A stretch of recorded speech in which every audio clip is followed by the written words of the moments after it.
Il nous faut des maîtres terrestres. C'est une idée qui revient souvent, Michel Chodkiewicz, dans vos écrits, et bien sûr dans les écrits d'Ibn Arabi, qui vous est cher, et peut-être, on peut le dire, dans toute la tradition islamique.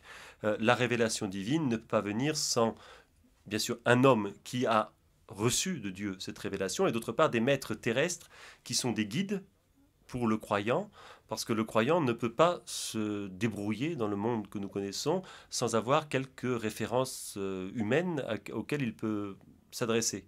Et cette question des maîtres terrestres va nous guider pour ce quatrième entretien, parce que c'est une des choses qui est à la fois très recherchée par les hommes d'aujourd'hui et en même temps qui semble singulièrement absente. Alors, d'abord, il faut bien savoir que cette insistance sur la nécessité de maîtres terrestres, elle n'est pas propre à Ibn Arabi, elle est commune à toute la tradition du soufisme. Il y a un adage qui remonte à un grand soufi, un grand mystique musulman du IIIe siècle, selon lequel celui qui n'a pas de maître, c'est Satan qui est son maître. Bien. Et je dirais que plus généralement, ça s'inscrit dans une nécessité qui est ressentie par toute la tradition musulmane, même en matière de transmission d'un savoir qui, à nos yeux de modernes, paraît profane. La grammaire, les mathématiques, la médecine, etc. C'en est au point qu'un grand auteur du 15e, comme Suyuti, c'était un Égyptien, qui avait acquis un certain nombre de sciences auprès de maîtres, mais qui pour une large part était un autodidacte, c'est-à-dire avait appris les sciences qu'il possédait dans des livres sans avoir de maître, était considéré comme suspect.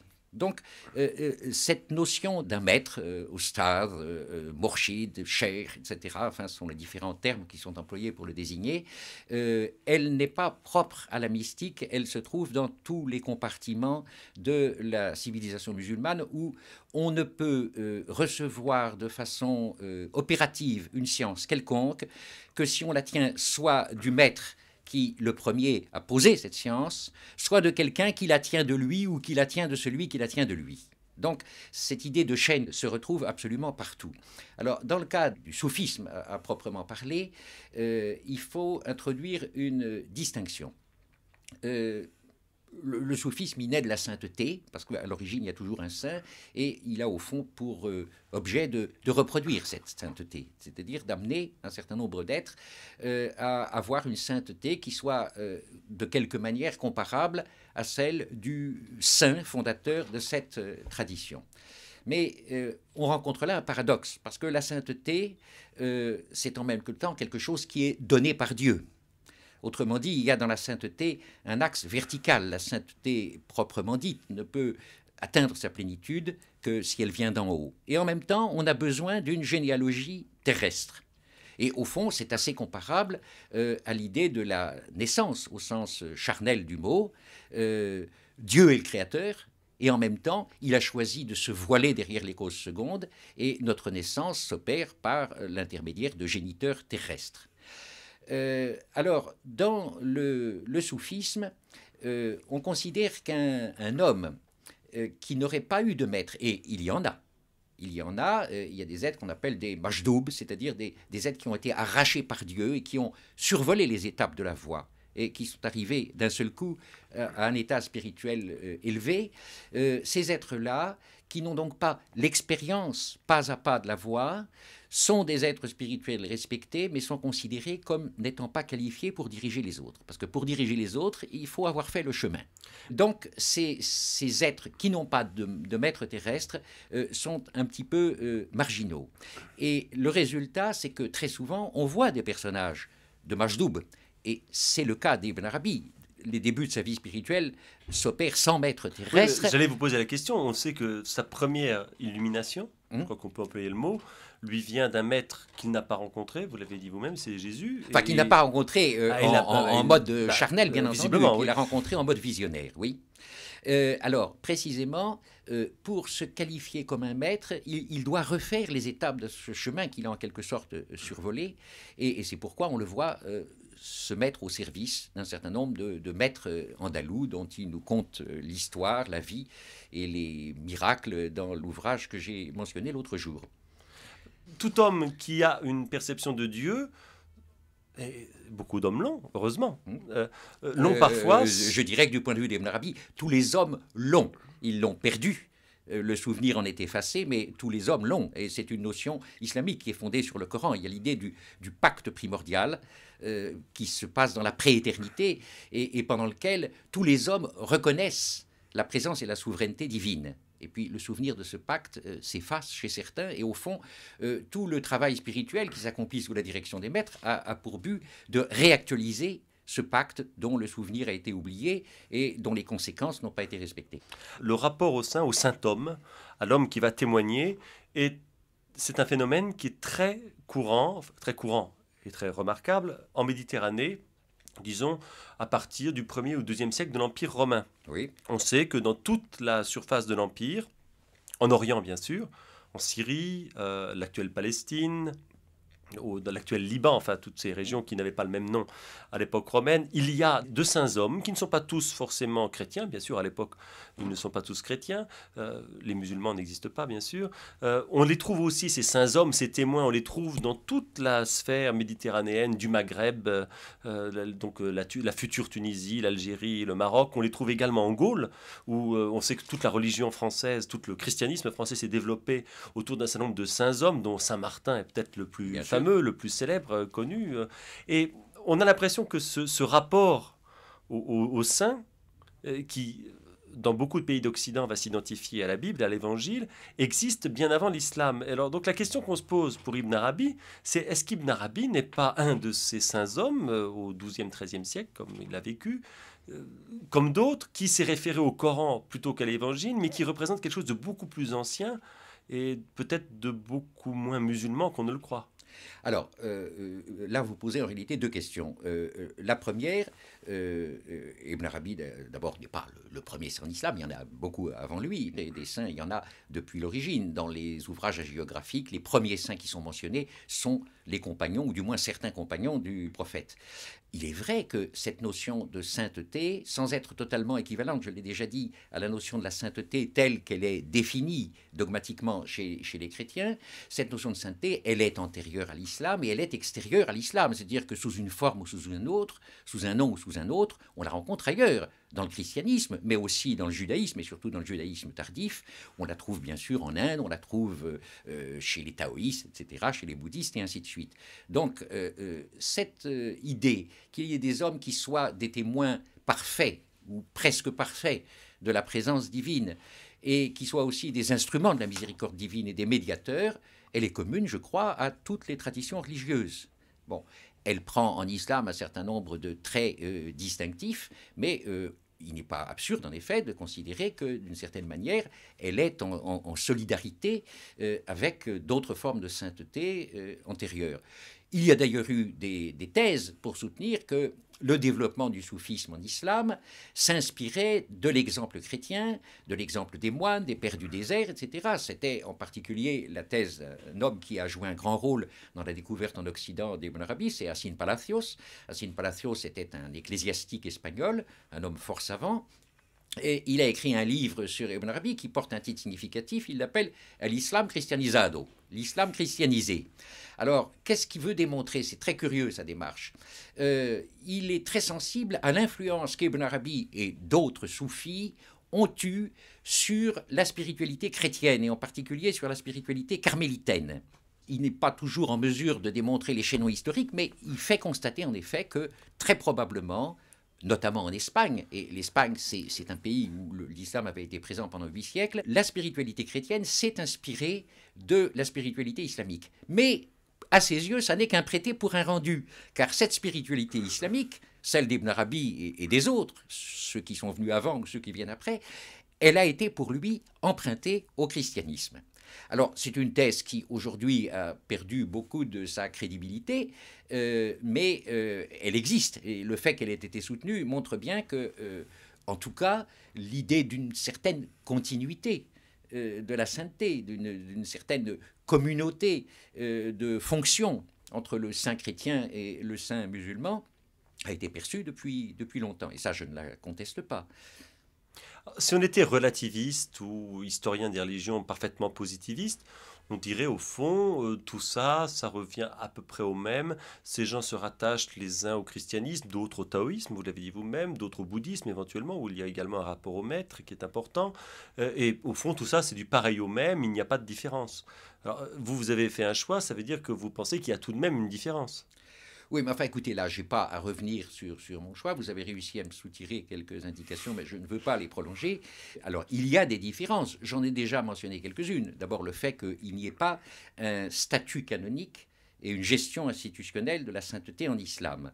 Il y a donc un caractère relativement spontanéiste de l'émergence du phénomène de la sainteté, dans la mesure où il n'y a pas un organisme de contrôle. Mais il y a un point sur lequel je voudrais insister, parce que je ne suis pas sûr que vous le perceviez bien. Vous pouvez croire, parce que je parle d'Ibn Arabi, ou parce que je fais allusion de manière très elliptique à mon expérience personnelle, aux gens que j'ai rencontrés, que tout cela est relativement marginal, que finalement cette notion de sainteté joue un rôle secondaire en islam. Et ce qui paraît confirmer vos vues, c'est qu'en effet, il y a, j'ai fait allusion précédemment aux wahhabites, il y a eu tout un courant en islam, bien antérieur au wahhabisme, mais qui a surtout pris de la force à partir de son émergence au XVIIIe siècle, qui s'oppose farouchement au culte des saints et qui, sans nier l'existence, à proprement parler, de la sainteté, parce que le terme même qu'on traduit par saint, Aoulia, existe dans le Coran, a tendance à diluer cette notion. Finalement, pour les wahhabites, un croyant pieux est un saint, n'est-ce pas? Le terme de wali s'applique à n'importe quel homme droit qui respecte ses obligations religieuses. Et ça conduit les wahhabites et les gens qui ont marché sur leurs traces à condamner toute espèce de forme de respect des saints, de dévotion aux saints, d'attribution aux saints, de privilèges, de missions, de fonctions, etc.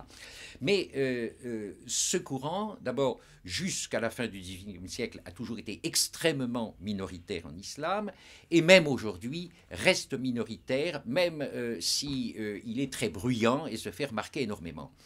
Je vais vous raconter une petite histoire qui concerne un saint égyptien. C'est un saint du XIIIe siècle qui s'appelle Ahmed el-Badawi, qui venait du Maghreb d'ailleurs, du Maroc, qui a vécu en Irak, où il a rencontré en particulier un autre grand saint, Ahmed el-Rifa'i, et puis il est venu s'installer à Tanta, en Égypte, et le culte de ce saint, la vénération qui lui est portée, provoque chaque année, au moment de son Maolid, de l'anniversaire de sa naissance, un afflux de population absolument considérable. Des centaines de milliers de personnes viennent de tous les coins d'Égypte pour honorer ce saint. Avec d'ailleurs les conséquences qui sont prévisibles quand il y a une réunion aussi importante. Il y a d'abord l'aspect commercial qui est propre à toute espèce de pèlerinage.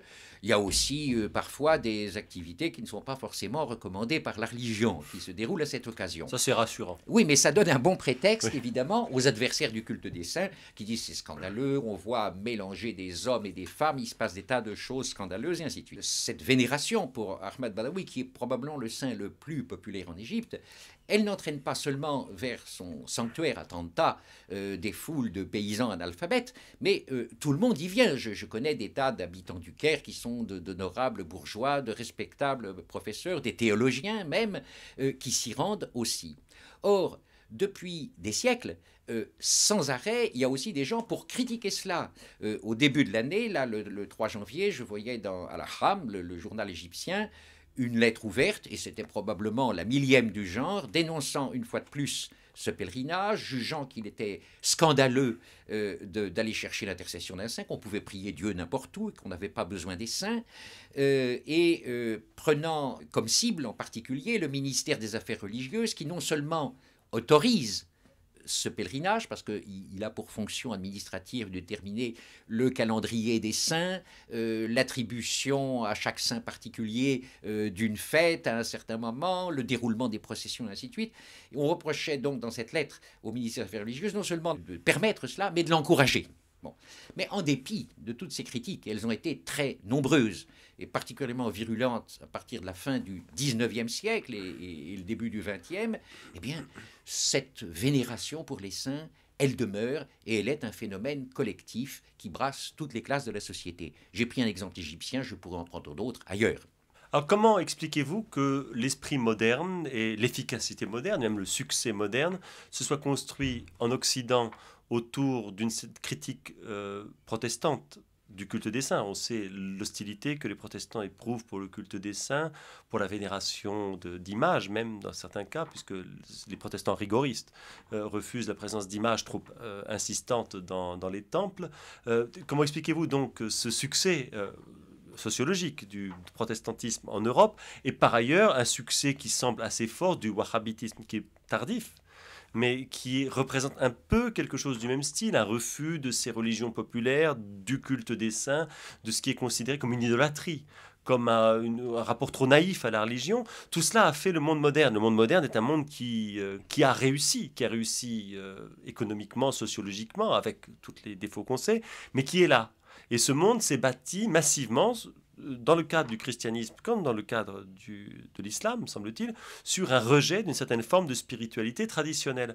Comment expliquez-vous que finalement ce monde ait réussi et subsisté, alors que ceux que vous pensez être peut-être plus humains, plus proches, soient considérés comme minoritaires ou récessifs? On considère que la religion populaire, c'est quelque chose qui existe encore en dépit de tout et qui devrait disparaître. Oui, alors d'abord, le terme de religion populaire pose énormément de problèmes, et je suis bien entendu pas le premier à les soulever.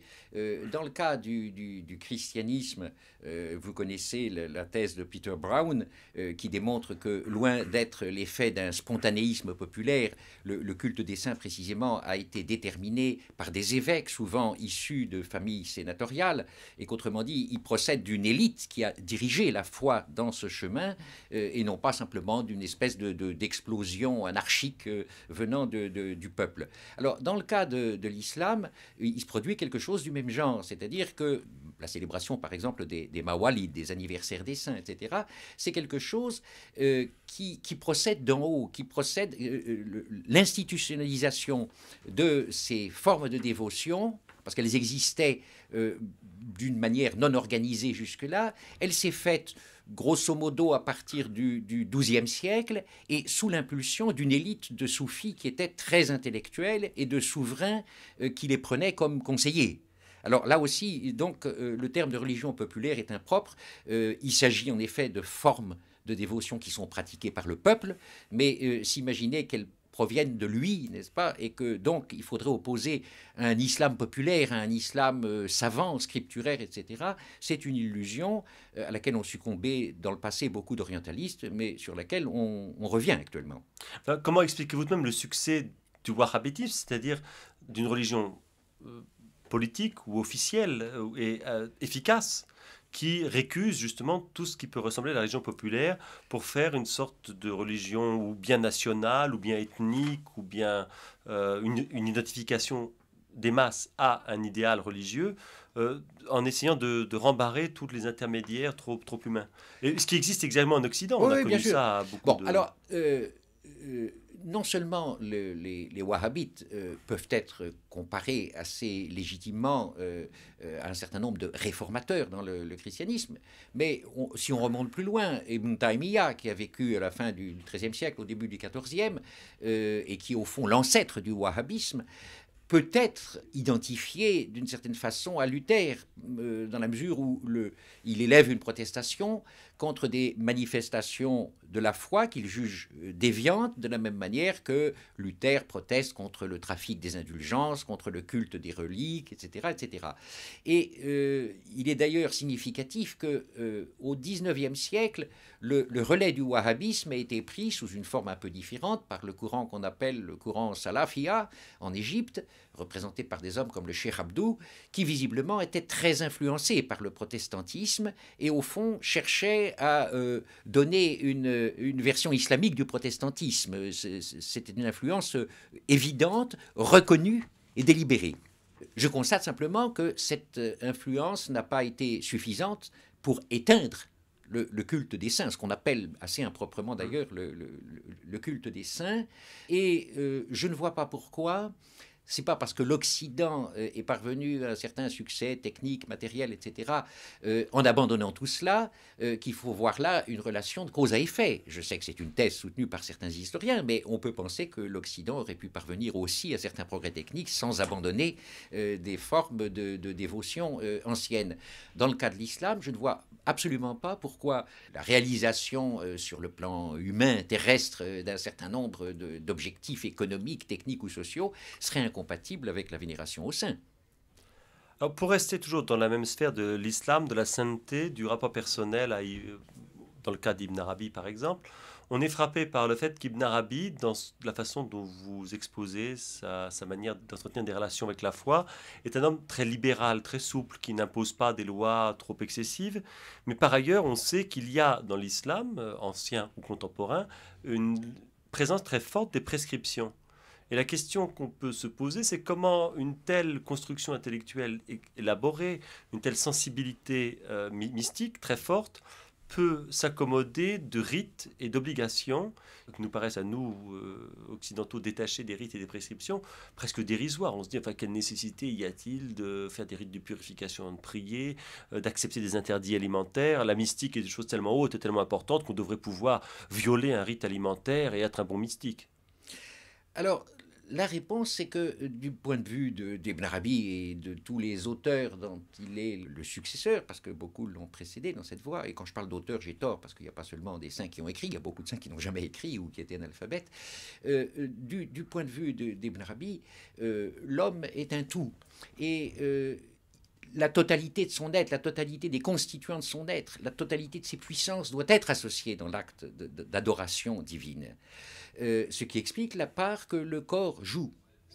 Dans l'anthropologie islamique, je parle en termes un peu généraux, je ne peux pas faire autrement ici, l'homme se définit en mode triple. Il y a pas, on ne distingue pas le corps et l'âme seulement, n'est-ce pas? Il y a l'homme spirituel, représenté par le cœur. Il y a une position intermédiaire qui est occupée par l'âme. Et puis, il y a le corps. Et la totalité de ces trois éléments, avec ce qu'ils comportent eux-mêmes d'éléments constituants, doit être totalement engagé dans le service de Dieu. D'où la raison d'être de rites où le corps a sa place. On peut trouver en effet curieux que la prière doive être précédée d'une ablution qui est un acte très pratique. D'abord, je vous rappellerai tout de même que dans le christianisme, on a l'équivalent de ça, n'est-ce pas? Le signe de croix, par exemple, c'est un geste, n'est-ce pas? Un geste du corps. Alors, il peut très bien être accompli d'une manière purement mécanique et n'avoir aucune signification profonde pour celui qui l'accomplit. Il peut aussi avoir un autre sens. Et je pense que pour les saints chrétien, il avait un autre sens. De la même manière, des actes extérieurs, le fait de se prosterner, le fait d'accomplir une ablution, le fait de jeûner, peuvent être dépourvus de signification, n'être qu'une écorce vide. Mais bien sûr, celui qui s'engage dans la voie spirituelle, il essaie, dans chacun de ses gestes, dans chacune de ses paroles, de rassembler tout son être. Alors, que pensez-vous de cette parole du Christ? L'homme n'est pas fait pour la loi, mais c'est la loi qui est faite pour l'homme. Mais cette parole du Christ, elle me paraît tout à fait juste et elle correspond à un point de vue islamique.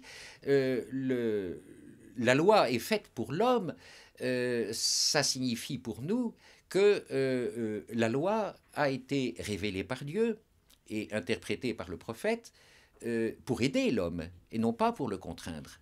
La loi n'est pas un châtiment, la loi est un moyen de grâce. Et par conséquent, en effet, elle est faite pour l'homme et non pas l'homme fait pour elle. Mais ça ne signifie pas qu'on ne doit pas respecter la loi. Ça signifie que la loi s'impose parce qu'elle est une miséricorde divine.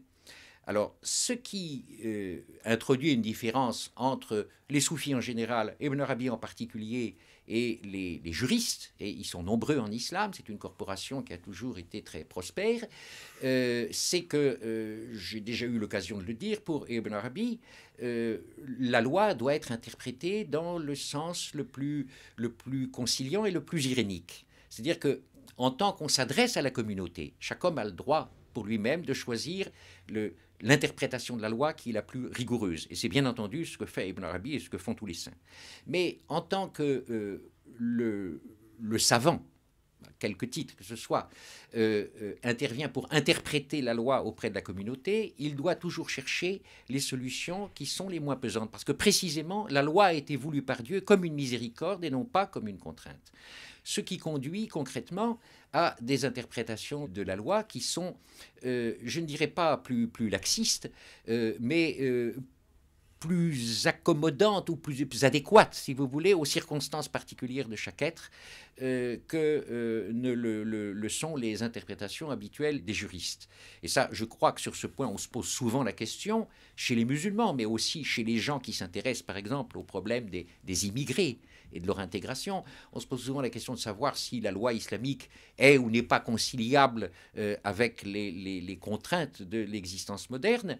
Eh bien, il y a effectivement des problèmes, mais je pense qu'on trouverait beaucoup plus aisément des solutions si, au lieu de s'enfermer dans les catégories juridiques instituées par un certain nombre de grands hommes, d'ailleurs, il y a plusieurs siècles, et qui ont été surchargés de gloses et de complications par la suite, on revenait à des principes essentiels en considérant que ce qui compte, c'est la parole de Dieu et non pas nécessairement les interprétations qu'en ont donné tel ou tel savant, tel ou tel juriste à une époque déterminée en fonction de circonstances déterminées. Les juristes ont su trouver des solutions qui s'accommodaient avec les circonstances.